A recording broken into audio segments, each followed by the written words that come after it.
Hello, kamusta po? Magandang araw sa inyong lahat. Ako uli si JDB, ang inyong abang lingkod. Pag-usapan lang natin saglit. Kasi nga, di ba, pumunta si PBBM sa Singapore and then dun sa IISS. Di ba? So, nagkaroon ng Q&A. Talaga namang nabara niya doon yung general, yung Chinese general. Tapos, nag-speech din siya. Ngayon, isa sa mga tampok doon, actually pinuri nga siya ng maraming mga maritime experts sa kanyang sinabi. Totoo naman kasi ng Pilipinas, ano tayo, archipelagic country, di ba? So kung paano natin binubuo, yung determine yung ating mga teritoryo.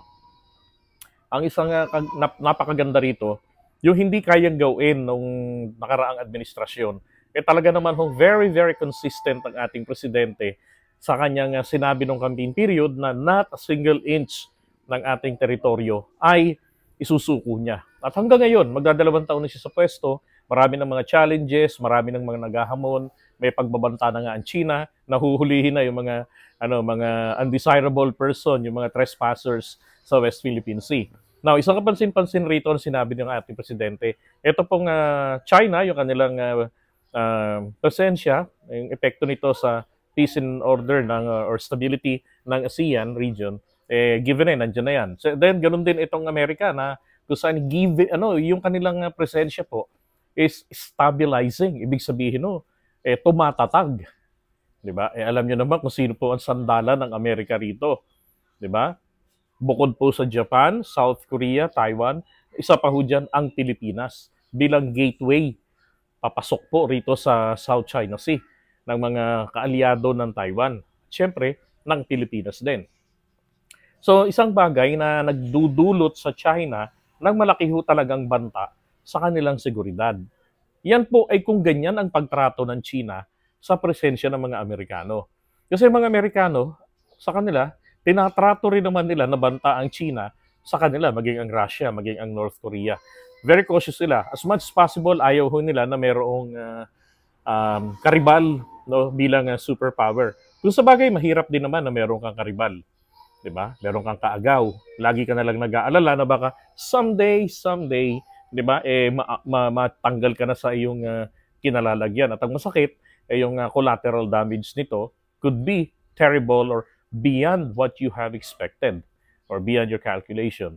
Now, nakakatuwa, sabi ni PBBM ang Amerika, ang China, dapat i-manage nila ang kanilang rivalry. So, kumbaga parang parang ganito, parang pinagumpog. Kasi nangyari, di ba ang Pilipinas ang pinagbibintangan ng China palagi? It is the Philippines who is disrespecting the bilateral agreements, ganun. Kasi sinabi ng PBBM, if there's such any agreement like that, I rescind.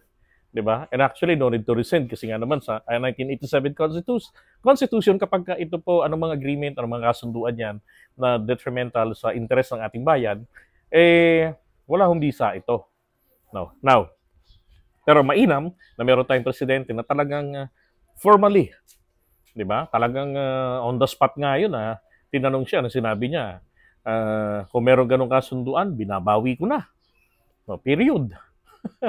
He actually saved Duterte's ass and Gloria Arroyo and Pinoy's men kung meron man. Diba? Dalawa lang naman, actually tatlo ho yung agreement na yan kung doon nagkakamali. The extraordinary agreement, diba? Temporary extraordinary agreement, ito yung pagpayag ng China noong 2016 na ang mga Pilipino makapangisda uli sa Scarborough Shoal. But ang nilalaman po noon is surrounding area lamang ng Scarborough Shoal. Kasi according to some fishermen, ay binakuran na po ng mga Chino yung bunganga ng Scarborough Shoal. Kasi kung saan ka pumasok dun sa Scarborough Shoal, doon ka din lalabas. Okay? Para siyang letter C. Pasok ka dito, dyan ka rin lalabas. May barkong nakaharang. So dito lang sila nakakapangisda. Ang gusto po ng mga mangingisda natin, makapasok sila ron. Pero from time to time, nakakapuslit po sila. No, ngayon naman iba, wala hong barko ngayong panahon ni PBBM. Walang barko, ang meron po doon is yung floating barrier.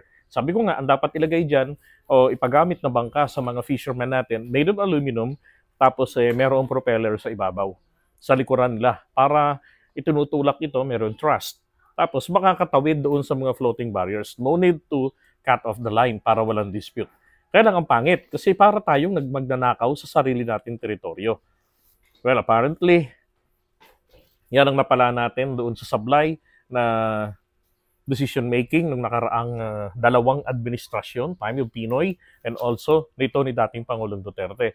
Wherein very, very fresh pa sana yung 2016 arbitral ruling ng July, galit na galit siyang lumabas ito because that is favorable to the country's interest dyan sa West Philippine Sea. And then sinabi pa roon, ano-ano yung mga features or entitlement ng bawat features doon. Walang isla, kundi puro mga bato, and therefore 12 nautical miles. At sinabi rin doon na walang basihan ang historical claim ng China. Diba? So malaking bagay talaga. Ngayon, dito sa balikan natin, sinabi ni PBBM na itong Amerika at ang China dapat matutunan nilang i-manage ang kanilang rivalry. Bakit? Siyempre, sabi nga niya, kapag yan dalawang higante na yan, ang nagbumahing ang isa dyan, ubos tayo. Diba? Kaya lang, may magagawa ho ba tayo para hindi bumahing ang isa sa kanila? Diba? Considering the behavior of China, na talagang sila naman kasi talaga ang nag-undermine ng stability ng Southeast Asia, lalo sa South China Sea. Kasi sila yung palagi nagbabanta na lulusubin nila yung Taiwan. They will take it by force if necessary. So, how would we know? Ano ba yung definition nila? How they define the necessity? Diba? Ano yun? Pag naghihirap na sila, outdated na sila when it comes to technology, ang Taiwan kasi is updated, tapos parang 80% yata ng mga nangangailangan sa buong mundo sa manufacturing ng mga chips, kumukuha po sa Taiwan. Diba? So including China kumukuha roon, pero ngayon they started having their own, diba? Pero hindi pa rin nila masapatan yung teknolohiya na meron po ang Taiwan. Isa pa, bakit naman nakatutok diyan ng Amerika, ang ibang mga European countries? Kasi hangga't maaari, they want to set up enclosure against China's interest from spreading across the Pacific Ocean. Ganon, diba? Well, alam rin naman po kasi diyan kung kagaya nito. Ako, I'm sure alam ng China na hindi nila pwedeng gawin ng mangaway o magsimula ng kaguluhan sapagkat may mga kalaban sila na sa mahabang panahon tinatarantado nila, pwede itong makisabay sa laban. Diba? So, multiple front ang laban na haharapin ng China rito pag nagkataon. Kung ang inaakala naman ng iba natutulong ang Russia, it will be a full-blown talagang escalated global war. Pero kung hindi tumulong ito, nako, kawawa po sila. Because kung hindi sila tumulong, ang Russia ay mag-abang lang, kawawa rito ang China. Kasi unang-una, wala pa namang napapatunayan ng China na naging tagumpay sila sa anumang digmaan sa makabagong panahon, unlike ng Amerika. Diba, sumasabak talaga. Ang sarili nilang, yung mga disenyo, sarili ng Amerika, hindi katulad ng China na puro mga halos lahat ninakaw nila. Puro mga plagiarism ang pinagagagawa nila sa mga disenyong nakukuha nila. Hindi tuloy nila ma-perfect yung technology. They may have the design, but when it comes to the same technology, doon pa sila malayo. Diba? So, para sa akin po, tama yung sinabi ng ating presidente, i-manage ninyo yung inyong rivalry. Then, wala tayong problema. Diba? On the side of the Philippines, tama lang naman na ipilit ni PBBM o igiit niya ang ating karapatan doon. Diba? Kasi unang-una, kung titignan na lang naman po natin, sabi nga niya, rules-based kasi kami. So, and then, kung titignan natin ang UNCLOS, sabi roon, pag mula roon sa may baseline mo, 12 nautical miles, internal waters, o territorial waters, and then 200 nautical miles, EEZ. Then dapat po sa China, because ang China ay niratify po nila ang UNCLOS. So dapat, di ba, kilalanin nila ito at sundin nila yung mga provisions nito.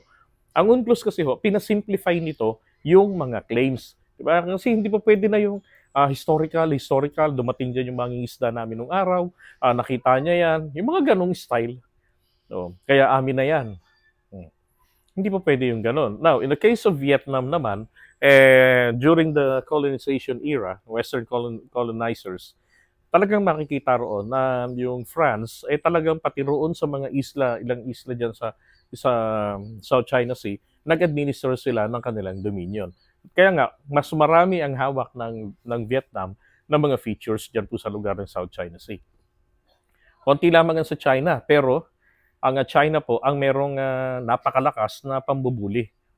Diba? Kahit na alam nila na maraming mga bansa rin dyan, na mga co-claimants nila, mga inagawan nila ng mga features, kaya lang, again, like nga na sinasabi ko, ang location po talaga ng China, hindi ito akma para magiging superpower that includes the naval capability. Magkaroon ka ng supreme naval capability. Wala silang ganon.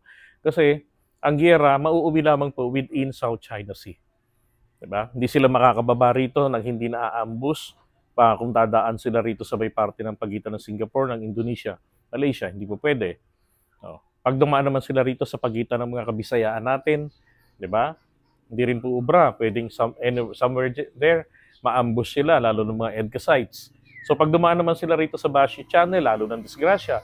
So that's why what they're doing now is they're putting their influence on the Philippine leaders sa iba't ibang mga regions, like sa mga northern governors natin. So, ini-impluwensyahan nila ito. That's why, hindi po natin maiwasan na we have Governor Mamba, we have Governor Manotoc. Well, sabi ni Amy Marcos, di ba, na hindi sila natutuwa sa presensya ng EDCA. Same stand ng dating Pangulong Duterte. Na itong presensya ng mga Amerikano, kapag nagkagulo, ang Taiwan at ang China, bobombahin nila ang mga EDCA sites. Kasi EDCA sites were provisioned to assist Taiwan. Di ba? So, ganon. Pero simple lang naman ito Bakit hindi na lang kasi pabayaan na lamang ng China, ang laki-laki na ng lupain nila, huwag na nilang pakialaman ang Taiwan, hintayin nila, baka dumating yung takdang panahon. Kung paanong ito pong Kumintang Party na kalaban nila noon, tinalo ng Partido Komunista noon sa mainland, na nalipat dito sa Taiwan, dumating yung panahon na kagaya ngayon ng Kumintang Party nung nakarang halalan sa Taiwan, maniwala kayo, ang partido na yan ng Kumintang nila Chiang Kai-shek ay naging pro-communist China. Naging silang pro-unification ng dalawang Chinese countries. Di ba? Parang baliktad. Dapat sila yung magiging consistent. So that is what I was saying. Kung lumipas man ng ilang daang panahon, wala tayong magagawa roon. Dapat hayaan ito ng China. Natural, meron silang alitan. Magpakita sila ng brotherly approach dyan po sa mga Taiwanese. Diba? At sa mga kapitbahay nila rito, dito po sa ASEAN region. Dapat ganon. And then, ang Amerika naman, hindi naman gagalaw ang Amerika ng ganon-ganon. Diba? Kung wala silang nakikitang mga banta. Ang problema kasi, kaya natataranta rin ang Amerika, I must admit, sa kilos nila, sa galaw nila, nagdadala na sila ng mga rockets dito, may mga fighter jets na sila. Diba? Ano yan? Nagpapakita talaga ng sinseridad na talagang hindi kami papayag na tumawid pa kayo ng Pacific Ocean. Kailangan, within your waters, doon namin kayo bibirahin. Diba? Meron pang malapit sa Hainan na isla na pwedeng maging military base din ng US. No, yan po ay pag-aari yan, sakop yan ng Taiwan. At ito'y literal pong isla entitled ng 200 nautical miles exclusive economic zone. Di ba? Kaya nga, tama sinabi ng presidente natin, i-manage ninyong dalawa ang rivalry ninyo.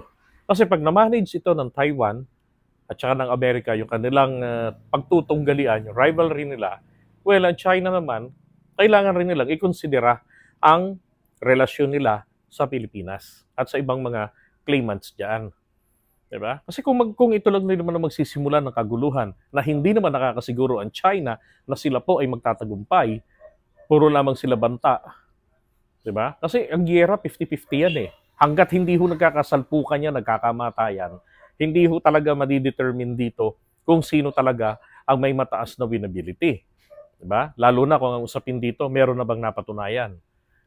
Ngayon, kung ayaw ng China na na mauwi sa ang giyera mismo sa sarili nilang karagatan, dalampasigan, and eventually sa kanilang lupain, tapos mag-spark din po ng giyera sa multiple fronts ng China na eventually po pwedeng mauwi po sa pagkawala ng mga malalaking territory and then displacements ng kanilang mga mamamayan,